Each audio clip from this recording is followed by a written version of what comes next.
Le Journal de la Ville, le premier magazine de l'information provinciale.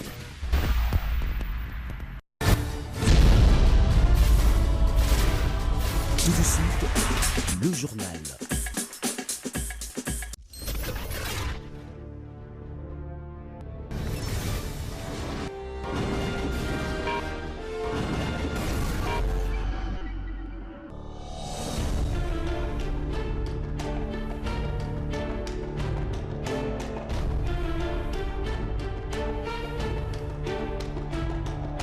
Mesdames et messieurs, bienvenue à cette nouvelle édition du Journal de la Ville dont voici le sommaire.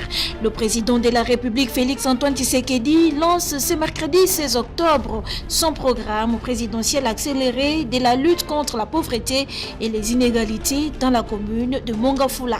Rentrée judiciaire ce mardi 15 octobre à la Cour de cassation, les magistrats et les avocats ont repris les activités dans les cours et tribunaux après 2 mois de vacances. La cérémonie s'est déroulée en présence du Premier ministre Sylvestre Ilunga Ilunkamba. L'ambassade de la Belgique en RDC à travers la Chambre des commerces a ouvert ce mercredi 15 octobre la semaine belge, une opportunité pour la population et les entreprises congolaises de présenter de produits et services. Il sera aussi organisé des conférences et ateliers autour de l'environnement, énergie, santé, transport et autres.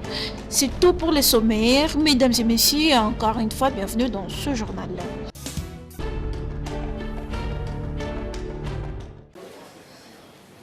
L'ambassade belge, à travers la Chambre de commerce et le Centre Wallonie-Bruxelles à Kinshasa, ont ouvert ce mardi 15 octobre la semaine belge à l'espace Texas Bilembo à Gombe. En présence de l'ambassadeur belge Joe Indekyo, les partenaires et quelques autorités de la RDC. À cette occasion, des stands ont été érigés, des conférences et ateliers seront organisés. Le gouverneur de la ville de Kinshasa a effectué, ensemble avec l'ambassadeur, la ronde des stands et a procédé à la coupure du ruban pour le lancement de travaux qui porteront sur plusieurs domaines, entre autres la santé, l'énergie et l'environnement. Au sortir, l'ambassadeur s'est réjoui de la présence du gouverneur de la ville, marque de la confiance. J'étais très honoré par le fait que le gouverneur de la ville de Kinshasa a bien voulu venir ouvrir cette semaine belge. C'est un signe de confiance et d'estime qu'il a et que l'État congolais a pour la communauté d'affaires belge et belgo-congolais ici à Kinshasa. Nous sommes très contents que cette manifestation attire tellement d'intérêt de la part de la population. Après la visite guidée, le premier citoyen de la ville de Kinshasa a été impressionné parce que la Belgique tient pour la RDC et vice-versa. J'ai été impressionné. J'ai d'ailleurs voulu moi-même inaugurer cette semaine belge. Vous connaissez des liens qui nous unissent, qui régissent les deux peuples. Vous avez appris il n'y a pas très longtemps, les Belges nous ont honorés, ils ont baptisé tout un quartier de la commune d'Ixelles au nom de Matongé. C'est pour nous un signal fort. La semaine belge est une occasion offerte aux entreprises de présenter leurs produits et services.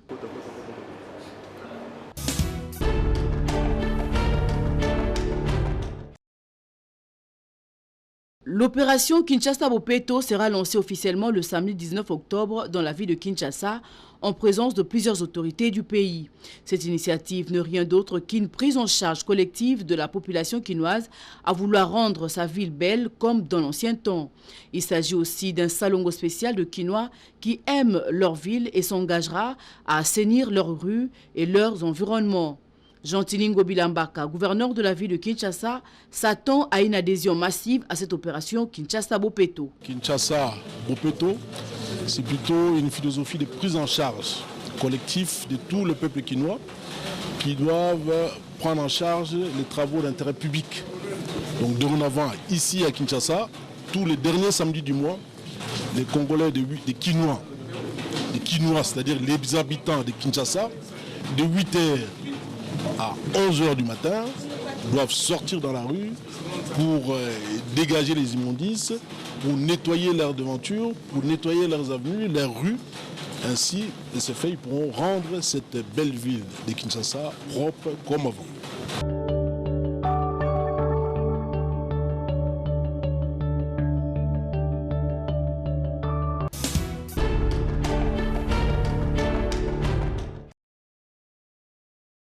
S'il était encore vivant, il aurait totalisé 80 ans. Le 14 octobre 2019, il, c'est le feu président d'Isaïr, Joseph Désiré Mobutu Sese Seko. Et pour commémorer la date de son anniversaire, le mouvement populaire pour la révolution MPR fait privé que dirige Simon Timba Mvwedi a organisé une conférence le lundi 14 octobre dans la salle de conférence Saint-Joseph de Matongé. Pour le président du MPR fait privé, Simon Timba Mvwedi, cette activité vise à rafraîchir la mémoire du peuple congolais, les grandes initiatives prises par le président Mobutu dans la promotion de la jeunesse. Il faut marquer les événements qui ont caractérisé la vie de Mobutu. Sa date de naissance, de sa mort, de son mariage, de son discours. Il faut rappeler ça à l'histoire. Parce que la vie continue avec en renouvelant ou bien en se rappelant le passé. Voilà pourquoi j'ai réuni ceux qui croient encore en Mobutu, leur rafraîchir les mémoires. Savoir ce que Mobutu a fait pour nous. Pour les jeunes, pour les mamans, pour le pays, pour l'État congolais.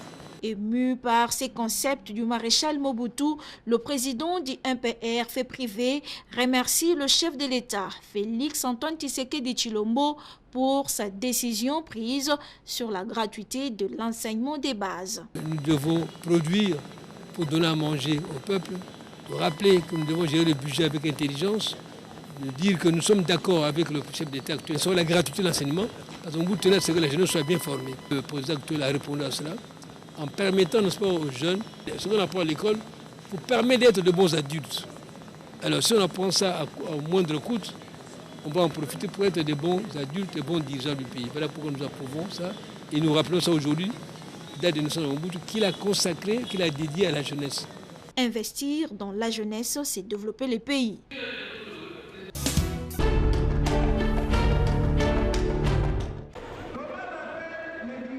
Les écoles conventionnées catholiques de Tiangou soutiennent à 100% la gratuité de l'enseignement de base prônée par le chef de l'État Félix Antoine Tshisekedi, raison pour laquelle une messe d'action de grâce a été organisée à cette occasion à la paroisse Saint-Luc Banabakintou dans la commune de Massina.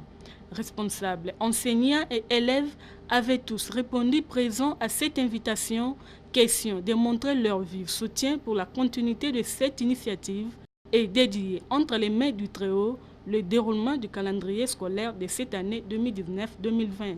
Nous avons organisé cette messe d'action de grâce pour remercier le Seigneur pour les bienfaits de l'année passée, 2018-2019, et pour remettre aussi l'année scolaire 2019-2020 entre les mains du Seigneur. Nous avions prié pour le chef de l'État. Vous savez que le chef de l'État a déclaré l'année 2019-2020 l'année de gratuité. Donc la gratuité dans l'enseignement de base. Alors nous demandons au Seigneur de lui ouvrir les portes pour qu'il puisse avoir l'argent de payer les enseignants. Vous savez que nous les enseignants, nous étions des temporaires. Lorsque vous tombez malade, on vous relaxe sur la liste de paye. Mais cette fois-ci, avec l'arrivée du chef de l'État, nous sommes devenus des fonctionnaires. L'officiant du jour, le révérend Père Didier, avait fait savoir aux élèves que la RDC a un nouveau cardinal en la personne de Monseigneur Fridolin Ambongo.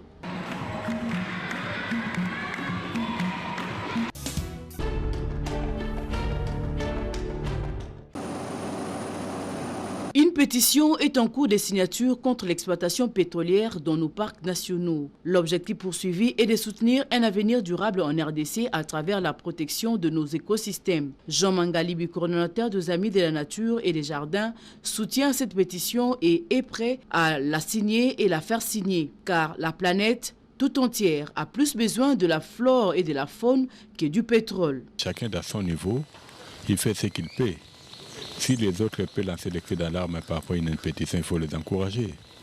Moi, je crois pour le Congo aujourd'hui, chacun de nous doit voir ce qu'il peut faire de bon pour l'intérêt du Congo, en sachant que l'intérêt du Congo par rapport à l'environnement, il est en train d'équilibrer la planète. Ce sont des situations que nous ne devons pas accepter. Nous ne devons plus accepter ce genre de situations. Pour dire que c'est que moi je peux demander que ce soit au niveau national, que ce soit au niveau international, que tout le monde essaie de voir comment on peut arriver à exploiter nos parcs sans regarder le pétrole. Pour cet environnementaliste, le chef de l'État, en tant que garant de la nation, doit peser de tout son poids pour barrer la route aux exploitants du pétrole dans nos parcs. Car le pétrole engendre souvent de guerres. Demandons au président de la République, parce que c'est lui qui a la dernière décision, il a intérêt aujourd'hui à sauver entre la faune et la flore. Il doit choisir la faune et la flore. Parce qu'aujourd'hui, le pétrole, ce n'est que la destruction de notre environnement.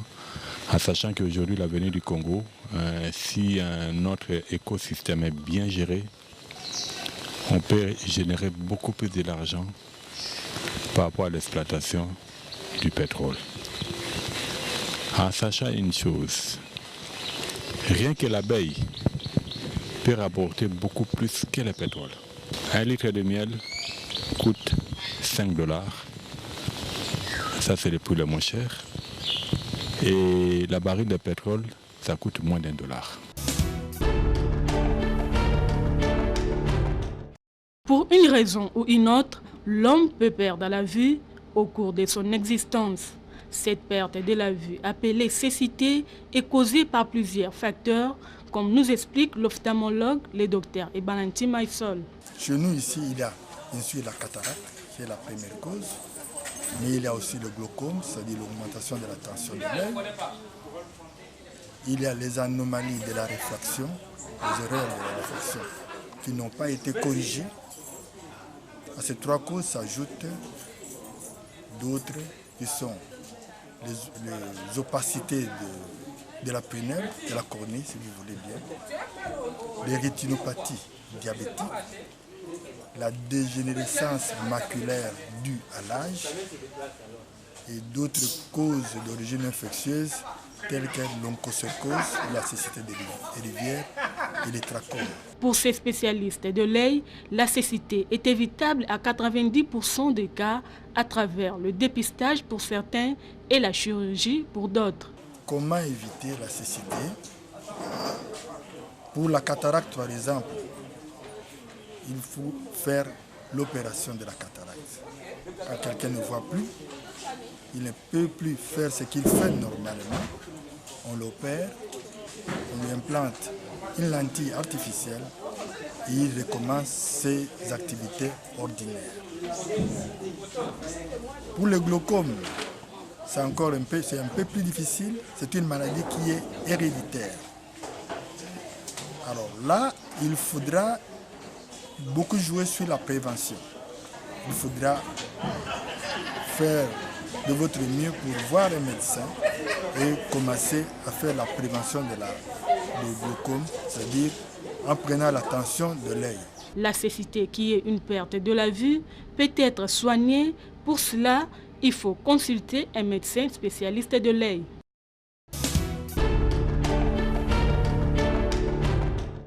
Le directeur général de la SNEL SA, Jean-Bosco Kayombo, a effectué le samedi 12 octobre une tournée dans le commune de Lansélé et Maluku dans le cadre de la mise en œuvre du programme du chef de l'État et du gouvernement qui vise l'augmentation du taux d'accès de la population congolaise à l'électricité. Une tournée qui a débuté par la visite technique de la microcentrale hydroélectrique de Mbankana, construite en 3 mois dans son projet pilote par le groupe Royal Forest Electronic, producteur indépendant. Elle est d'une capacité de 50 kW. Elle pourra être développée jusqu'à atteindre 5 MW à sa phase finale. Cette technologie, acceptée par le gouvernement de la République via le ministère de l'Énergie, pourra être déployée sur 130 sites disséminés à travers le pays. La SNEL SA, en tant qu'opérateur traditionnel, a déjà entrepris l'électrification rurale à travers sa direction d'implantation de réseaux de distribution de l'énergie à produire au bénéfice de la cité de Mbankana et de placer des compteurs après paiement. Après Mbankana, poursuite de la tournée à l'académie de la police de Kimpoko, qui a été électrifiée par la SNEL SA, ainsi que le poste sectionnant qui alimente les mausolées du docteur Etienne Tshisekedi et les quartiers Kindobo afin de voir accélérer l'électrification de toutes les localités riveraines vu que les travaux s'exécutaient au ralenti. Ici, le directeur général de la SNEL, Jean Bosco Kayombo, a eu à interpeller les entrepreneurs et directeurs de la SNEL chargés du suivi de ces projets. Cette visite du DG s'est également étendue au domaine présidentiel de l'Ancélé, où la délégation est allée palper du doigt les conflits fonciers qui empêchent la SNEL d'y déployer les réseaux de distribution de l'énergie électrique. Enfin, le hub de Kinkole réalisé par le ministère de la Santé a également bénéficié de la visite du DG de la SNEL SA, question de s'assurer d'une bonne alimentation en électricité pour garantir une meilleure conservation des milliers de vaccins destinés à la population de l'Afrique centrale. Au terme de sa tournée, le directeur général a exprimé sa satisfaction pour avoir palpé du doigt les différents travaux sur terrain au lieu de se contenter des rapports. Donc aujourd'hui, on a fait le tour du côté de l'est de la ville parce qu'il y a des projets importants. Vous savez que le président de la République, il a pris l'énergie comme une priorité et nous devons voir les secteurs qui sont les moins desservis pour voir quelles sont les actions que nous pouvons mener pour que nous puissions améliorer la fourniture d'énergie électrique.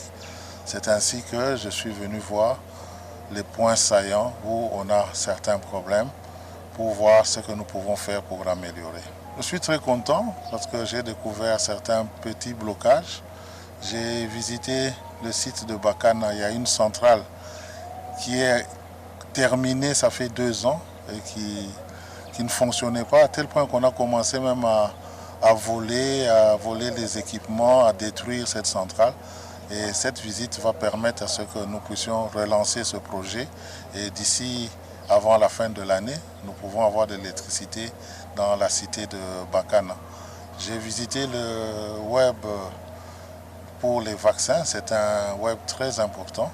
Il y avait beaucoup de problèmes d'alimentation en énergie électrique. Nous avons trouvé des solutions intermédiaires, mais avec cette visite, je crois que nous pouvons orienter des solutions définitives.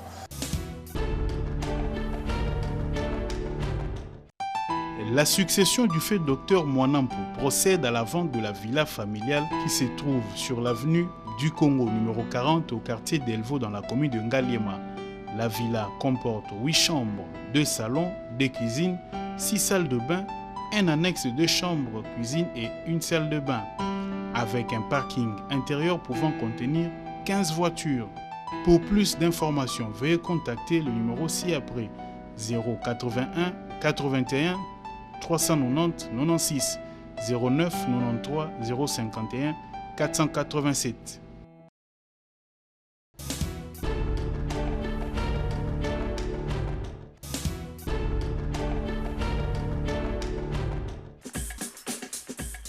Nous sommes arrivés à la fin de ce journal de la ville, mesdames et messieurs. Merci pour votre attention soutenue. Le prochain numéro est prévu pour ce mercredi.